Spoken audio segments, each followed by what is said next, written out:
สมัยเลยย่อมือกระดำเลยsegi ở trái terto lương sừng miêng này con người chỉ mua sừng miêng này khán mơ bên đường là còm nhanh ấy cho lo ăn đi con bằng chân có một sừng miêng có một sư tắc khăm ngắm ơn đấy sừng miêng sư có một tắc khămแล้วก็ยกอวดมาเอิ้นจั่วค้ำมาเอิ้นจั่วค้ำมานี่มุ้ยมือนี่ก็เลียวมุม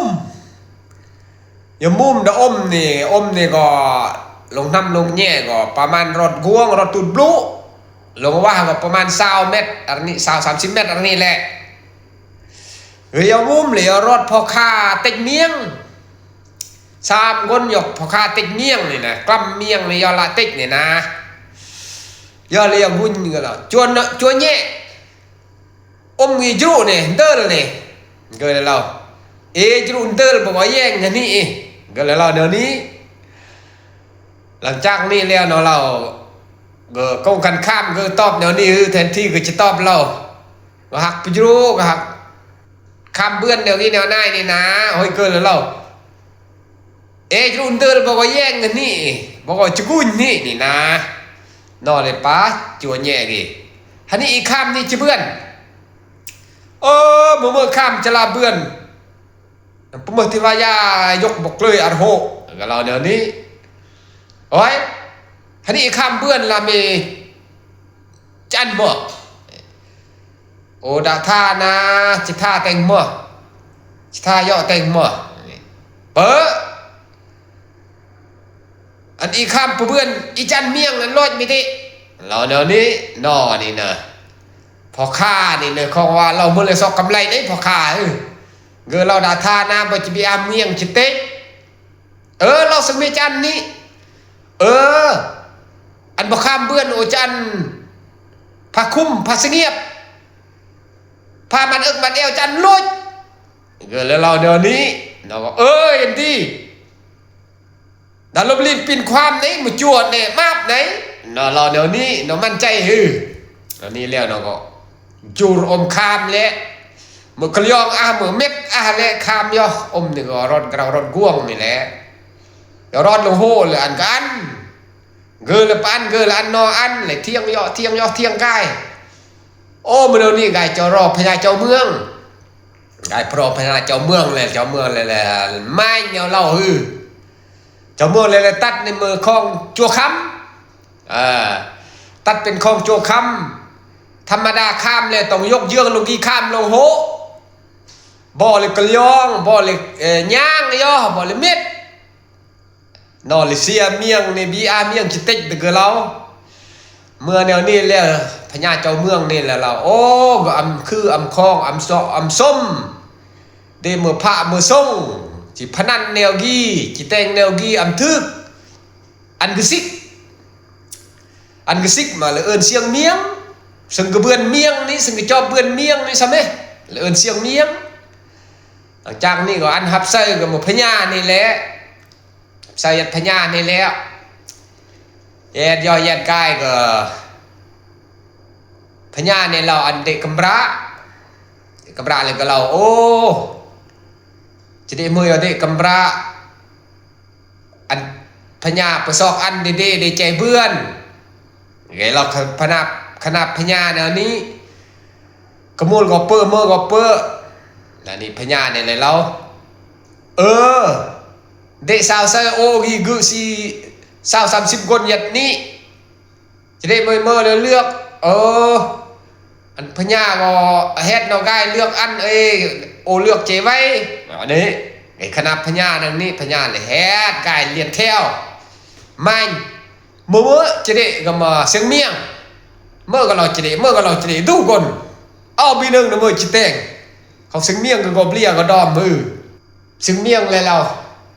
จันเนาะมันเสียงจับกี่อันเมื่อมาทึกจะได้คนเงินนี้เนี่ย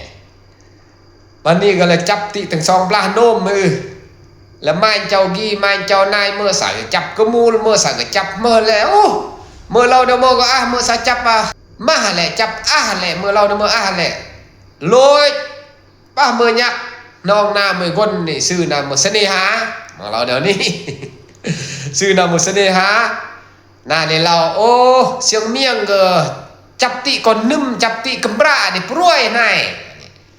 เกิดโหเราสำเร็จแล้วถูกต้อง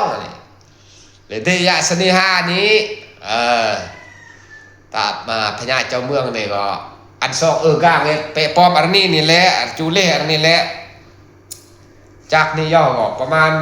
ครึ่งลักเมื่ออันนี้ไม่ลักไม่เมื่ออันนี้แหละแย่แล้วบัดกี้เกือบใส่ก็มาพญานี้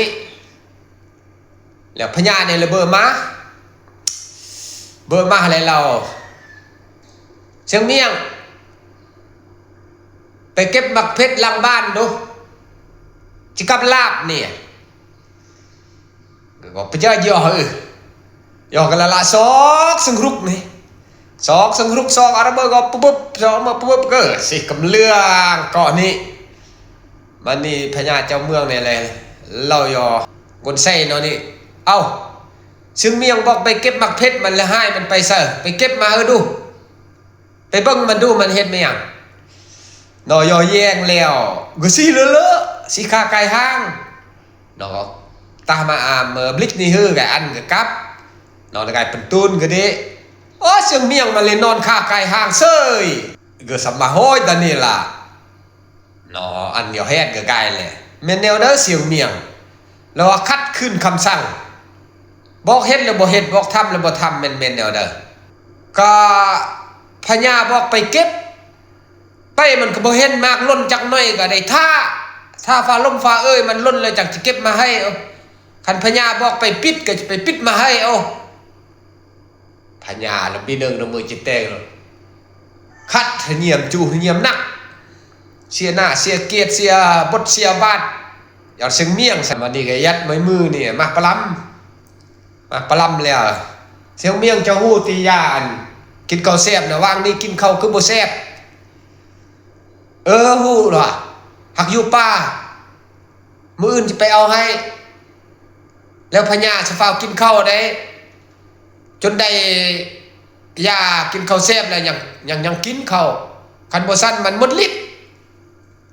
เราเดี๋ยวนี้ตึกสะบังเกอหรือยัดเลอะไปย้อนแหละยัดสี่ตัวเลอะเรา11-12 โมงพญานี่ก็จูบมารึงบีร้อนวาดลุยมือกันแล้วมาเลยเราอันคนเซอร์นี่เอาแย่งเสียงเมียงกับปลาไก่บ่ก็บีร้อนได้มาเด้เดี๋ยวแย่งนอนแล้วเรามาแล้วนอนอยู่หันได้เสียงเมียงเอิ้นมันมานี้เราก็ยอแฮดกับไก่เลยไม่ได้ไปซอกยาแล้วว่าถ้ากินข้าวจนช่วยเราบ่เห็นมาแล้ว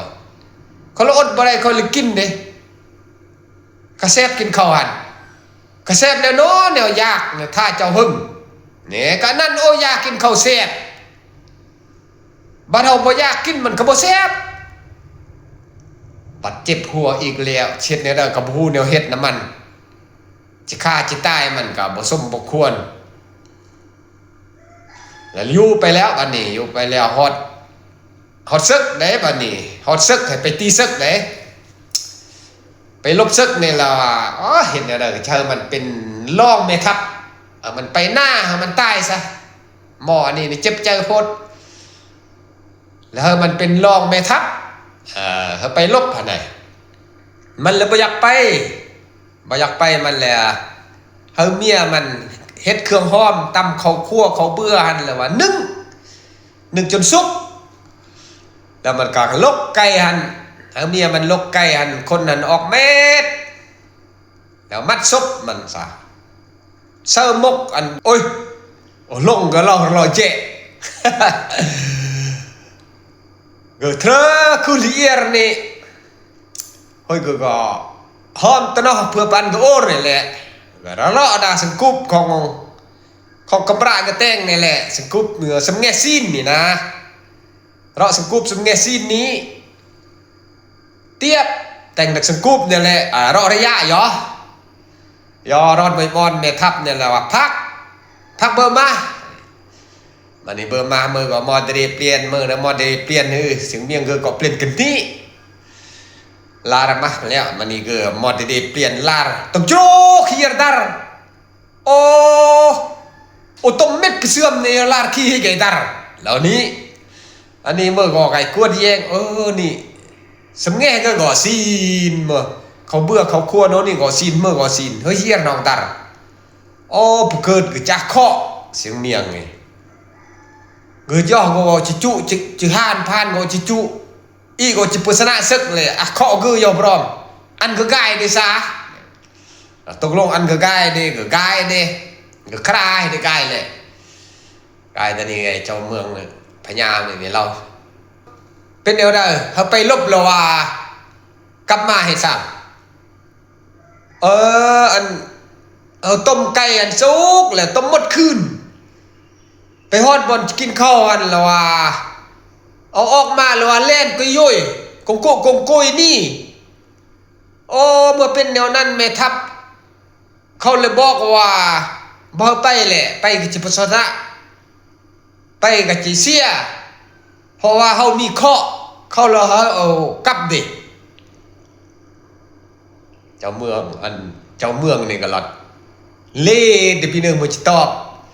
นะครับจูเงียบแหละ2-3เรื่องแหละสังจูเงียบนี่เจ้าเมืองอยากจูเงียบปองกันแล้วบัดกี้นะบัดนี้ก็เบอร์ก็เลยเล่าอันกับมา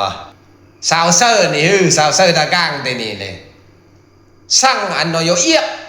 งานเสียงเมียงน้องก็ย่อแล้วบัดกี้รอดจากเสียงเมียงนี่พญาเราอันเอียกก้างนี่เสียงเมียงเลยเราก็ประคัดคินเบื้อนอันเมื่อพญาสั่งนี่ก็เราอันเอียกมวยแนวนี่ก็เปล่าอันแต่งแนวเบอร์แนวบังเมื่อเปออันเอียกมวยแนวดึงนี่ที่เอียกละเอียกก็มาเจ้าเมืองมาพญาเมืองสั่งแล้วประคัดเบื้อนเราละเอียกคือเราได้ญาติเราได้ญาติบัดกำมือซึ่งเจอซึ่งปรีเราญาติย่อบึ้งมือมาแย่งกีรำโลดnó yếc leo ngờ xếp núm mưธรรมดานี่yếc là cái chú núm này rồi thằng yếc thằng núm mừng ta đi xeกับปล่อยประหยัดประกายยังซ้ำรังกุมตาร์วิจะรอพญาเจ้าเมืองแล้วแฮดก็เขื่อนนี่เป็นยังเจ้าคือคัดคือคีนอันคำสั่งของพญาแท้พญาบอกเขาไปขี้สะเฮือนมึงเงินแหละมึงตีเขาให้สั่งอันเสียงเมียงเลยตอบเด็กก็ขน้อยก็บริคัดได้ขี้อันคำสั่งของพญาก็ทำทุกอย่างหันแหละผ่านมากันแนวนั้นแต่ว่าเขาเขาลื่นคำสั่งพญาน่ะพญาบอกไปขี้ยืงเดียวเขาเลยเงี้ยวพร้อมขี้ได้เงี้ยวเด้เขาการันตีเลยว่ะพญาแล้วมาถามเขาสิเจ้าเงี้ยวเด้กับขี้ได้เงี้ยวเด้ก็ขี้แล้วมันปวดเงี้ยวก็เงี้ยวแล้วบทสนามันอีกแค่ตะเมียดรอดมวยมือนี่พญาเกเลยเราเด็กอันเสียงเมียงเจ้าว่าเจ้าลักเจ้าแหลมเจ้ามีปัญญาลงตัวกินพาเข้าพญาเบิ่งดุเจ้าเมืองในเลยเล่าเดี๋ยวนี้เสียงเมียงเลยตอบเราเป็นไผจิตตัวกินพาเข้าพญาได้บ่มีแล้วจากนี่กายอย่าปอกกันซะเรื่องสรดสบังเรากระนึ่งเนี่ยเราพญาเจ้าเมืองนี่มันยอทั้งกับเมืองสังมาเราเมืองกระนึ่งเรานี่แล้วก็ยอฮู้กันซะนี่เต็มห้องเมืองนี่อยู่นั่นแหละเต็มนี่อยู่นั่นแหละกันเลยเป้าพ่อแม่พี่น้องเพื่ออยากเห็นจูจีลอยนำมาเด้อเมื่อก็แต่ก็ตื่นอยู่แย่งวันนี้เจ้าเมืองนี่พญาเมืองนี่ก็ล่ะ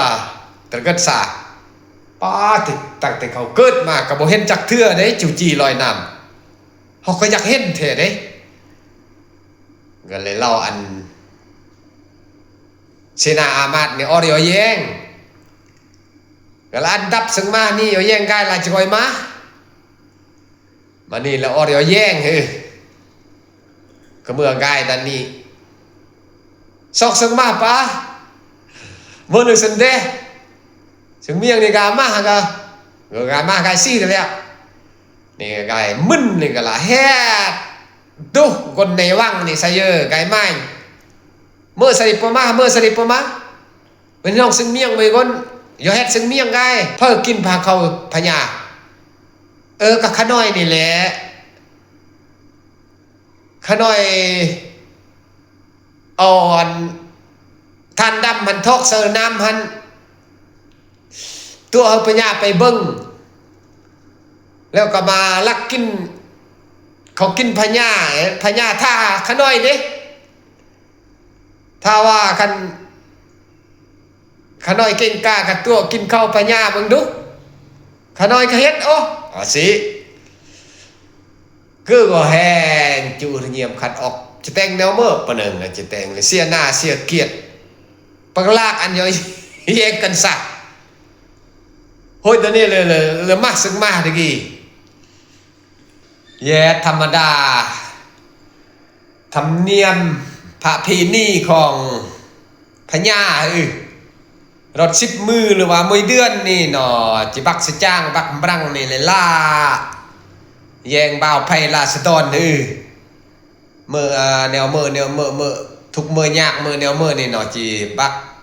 สจ้างบักบรังนี่ลายแยงบัดนี้บักก็ย่อเธอนี้เสียงเมียงบ่ย่อเดี๋ยวรอดมวยมอนนี่แหละพักแล้วอาน้องนี่เลยล่ะพญานี่เลยแล้วเสียงเมียงจะว่าเจ้าเก่งตัวมีปัญญาลงตัวพญาเขาลงน้องมือดุเพื่อจะสร้างตัวลงน้องขันตัวขึ้นนี่ได้ขันตัวออกจากน้องนี่ได้วันนี้พญานี่ก็เป็นเรื่องเสมอลี่เลี่ยมของพญานี่ก็จูระสจ้างหนึ่งจูรกุดน้องอย่าตะกลงน้องแล้วเฮ็ดเสียงเมียงตัวขึ้นมึงดูจะชิตัวแนวใด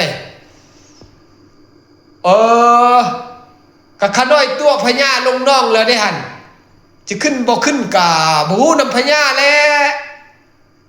คันบ่ยานนาวกะยวนบนมือกะอยู่นักก็ได้พญาแห่งจูเงียมนักพี่เดินจะแต่งแต่งแนวเมื่อกว่าอัมสนะก็ใส่จูเงียมนักเลยพวกพันเมื่อพญาเจ้าเมืองเมื่อบังจากนี่ก็เม็ดมือนี่แหละบักบรังอย่าปรึกษาเจ้าเมืองเมื่อบังว่าเสียงเมียงอีกแต่งอันไข่หน้าพาอ้ายแล้วแต่งแนวเมื่อก็เมื่อก็เมื่อน้องวิธีเมื่อจะแต่งก็อันก็ลุดก็มาความเฮ็ดความสลัดของนี่นะวันนี้เจ้าเมืองก็นี่ก็เราไปยักมอดก็มาปุ้มอยู่อันขมือเฮ้ยแหละก็บีปัญญามาเนี่ยวันนี้ตกลงมอบอันแตงเจ้าเมืองเม่นี่ใส่พญาเมืองต่างหากนี่นะแต่อันแตงอะไรก็มอกจากกลางตีนี่เป็นเกอนี่ก็มอกทั้งนี้แหละวันนี้พญาเมืองนี่ก็ย่อแหละปุ่มเสดัดตรงนี่กิ้งตรงนี่บักบรังออกลูกน้องมันนี่รอดมันกลางเจ้ามือกลางซึ่งเมียงนี่แหละของเจ้าเมืองก็นี่ก็ยัดโป้นี่เรารอดนี่เนี่ยเราเลยบึบเกอละมันสิได้เนาะเฮือนอันเสียงเมียงน่ะอยู่แถวลุ่มมันแหละอยู่แถวลุ่มมันแหละสิเฮ็ดหยังน่ะมันเขาว่ามันลักมันแหลมสิเฮ็ดเธอมันสุดโทรมลักแหลมมันน่ะเจ้าต้นเธอมันดมสิเจ้าต้นเธอมันดมแล้วมันเฮ้ยเลยนะความลักความแหลมมันนั่นเสียงเมียงนี่ละไม้เราจากสิเจ้ามาได้จักลักแล้วจิหูจักลักกับมดมือมาหมดมือนี่จักลักกับบูแล้วคำน้ำคำห้วยเด้ โอ้สองสามห้วยโอ้คำห้วยคำน้ำน่ะโอ้มันเฮยหมดแล้วลองดมมองดูคันมันยังอยู่หันกลับไปห้ามันโอ้จัดการมันโอ้ขยันมันเฮยหมดหน้าลองดมมองดูเจ้าเมืองกันนี่ก็ปังเรื่องปึ้งโอ้ยยังอัดยังอันนี้เสียงเมียงเลยแล้วอ่ะเฮานี่แหละเสียงเมียงทั้งคันพญาจิดูแลเบิ่งแยงบ่าวไพลาสะดอนจะมาทำลายบ่าวไพลาสะดอนแม่นพญาเจ้าเมืองแนวใดคือมาจ้าแท้มาดมตดดมขี้โอ้สมน้ำหน้าเสียงเมียงเล่าแนวนี้สิมีเรื่องมันจะแต่งอ่อนลูกน้องเว้ยเลยไปปรึกษาดื่มอย่าเจ้าเมืองกันนี่เจ้าเมืองเกินนี่แหละซองพญาเจ้าเมืองปรึกษาเฮามันพายเฮามันนี่ไปอยู่บนนั้นบอนมันบ่มีบนอยู่หั่นแหละพายเอามันนี่ไปอยู่บนดินปีนบอนได้ดินปีนเนี่ยมันไปอยู่บนหั่นวันนี้พญาเมืองเกอเนี่ยล่ะเราอันสมุนนี่ยอเราเกออื่นเนี่ยมันมาแต่เช้าเฮามาก่อนไกลแต่เช้านอก็อย่าเล่าดึงนี่เสนาอามันน่ะว่าเล่าพญาอันยอจอรออยู่พบเจสบังสวดไปก่อนไกลก็ประจือเราไปก่อนไกลนี่สบังก็เซยรถ7-8 โมง9 โมง 10 โมงไม่เกิดตังยอแล้วก็ตุกขี้เยรนี่ปียแล้วเจ้าพญาเจ้าเมืองแล้วล่ะโอ้เพิ่นว่ามาก่อนใกล้แล้วว่าซอยเอาแท้เอาว่าเจ้าเฮ็ดหยังสิงเมียงเจ้าคือคัดคือคีนคำสั่งทุกเรื่องแต่ได้มาบ่ขน้อยบ่เคยคัดเคยคีนทุกเรื่องตั้งแต่พญาสั่งอันใดขน้อยเฮ็ดเม็ดอันนี้พญาสั่งเฮามาก่อนใกล้แต่ใกล้หันมันบ่มานำหันเฮามาก่อนมันแล้วบ่มาเอาก็มัดมันจูงมันมามันก็ยากจนช่วยโอ้ พญาเพื่อเรื่องโนโมจิแตงแล้วเราเดี๋ยวนี้นี่ค่อยเลยบ่อยากเห็นหน้าบ่อยากให้เจ้าอยู่นำให้เจ้าพายซะพายไปอยู่ดินปีนบ่ได้ดินปีนไปอยู่บนหันก็ฮู้ว่ามันบ่มีเนาะดินปีนบนมันสิอยู่ว่าบ่มีบ่ให้มันอยู่บนมีบนแผ่นดินอยู่ซะแม่พายไปอยู่ดินปีนว่าแนวนั้นฮะมันกลับแล้วคิดป้าดินปีนนี่มันอยู่บนใดเนาะดินปีนนี่มันเลยคิดออกกับบนเขาไทหน้าแหละบนดินปีนมันเลยยกย้ายไปอยู่บนเขาไทหน้าไหนไปตั้งตู้อยู่บนเขาไทหน้าไหนบัดนี้ฮอดเซอร์เขาไทหน้ามามันไล่ฆ่าโอ้ฆ่าไล่ตีเด้บัดนี้บ่มาเด้ว่าพญาเจ้าเมืองเฮาอยู่เด้สิเจ้ามือเว้านำพญาแม่ว่าสิเขาละมือว่านำพญาหันพญาแล้วเสนาอามัดอย่ากวดถืออย่ากวดแย่งว่าอันมือดินปีนมาอันมือก็ยัดก็ดินปีนเนาะอย่าแย่งเนาะเรา